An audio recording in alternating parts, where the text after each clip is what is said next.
தமிழக பாஜகவின் முன்னாள் மாநில தலைவரும் முன்னாள் ஐபிஎஸ் அதிகாரியுமான அண்ணாமலை பாஜகவிலிருந்து விலகி மக்கள் சக்தி இயக்கம் என்ற புதிய அமைப்பை தொடங்க உள்ளதாக தகவல் வெளியாகியுள்ள நிலையில் அண்ணாமலை தனது காரில் இருந்து பாஜக கொடியை நீக்கிவிட்டார்.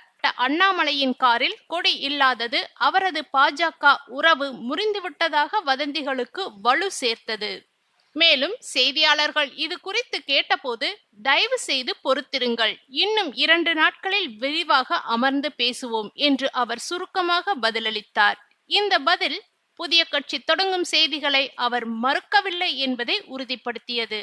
அண்ணாமலை இன்று டெல்லி சென்றுள்ளார். அங்கு பாஜக தேசிய தலைவர் நிதின் கட்கரி உள்ளிட்ட முக்கிய தலைவர்களை சந்தித்து தனது ராஜினாமா கடிதத்தை முறைப்படி வழங்குவார் என்று டெல்லி வட்டாரங்கள் தெரிவிக்கின்றன. அதன் பிறகு அவர் தனது அடுத்த கட்ட அரசியல் நகர்வை அறிவிப்பார் என எதிர்பார்க்கப்படுகிறது.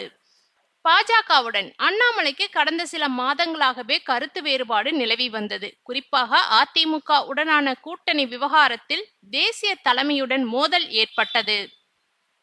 2024 மக்களவைத் தேர்தலில் தனித்து போட்டியிட்டு கணிசமான வாக்குகளை பெற்ற போதிலும் 2025 இறுதியில் பாஜக மீண்டும் அதிமுகவுடன் கூட்டணி வைத்தால் அண்ணாமலை மாநில தலைவர் பதவியை இழந்தார். இந்த நிலை அவரது ஆதரவாளர்களிடையே பெரும் அதிருப்தியை ஏற்படுத்தியது.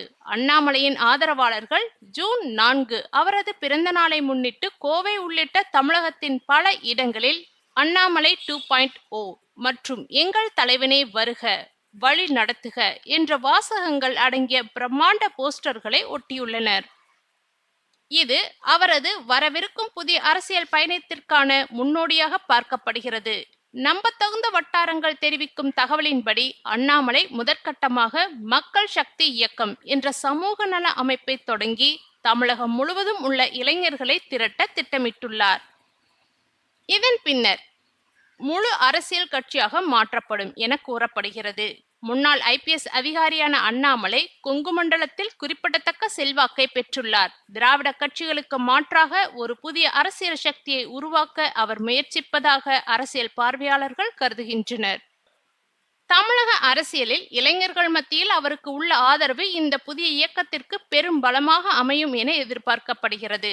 அண்ணாமலையை பாஜக தேசிய தலைமை சமாதானப்படுத்துமா அல்லது அவர் தனது மக்கள் சக்தி இயக்கம் மூலம் புதிய அரசியல் பாதையில் செல்வாரா என்பது அடுத்த 48 மணி நேரத்தில் தெரியவரும். தமிழக அரசியலில் இந்த முக்கிய திருப்பத்தை ஒட்டுமொத்த மாநிலமும் உற்று நோக்கி கொண்டிருக்கிறது. இந்த நகர்வு தமிழக அரசியல் சமன்பாட்டை மாற்றக்கூடிய திறன் கொண்டது. குறிப்பாக எதிர்காலத்தில் உருவாகும் கூட்டணி அரசியலில் அண்ணாமலையின் புதிய அமைப்பு முக்கிய பங்கு வகிக்கும் என அரசியல் விமர்சகர்கள் தெரிவிக்கின்றனர்.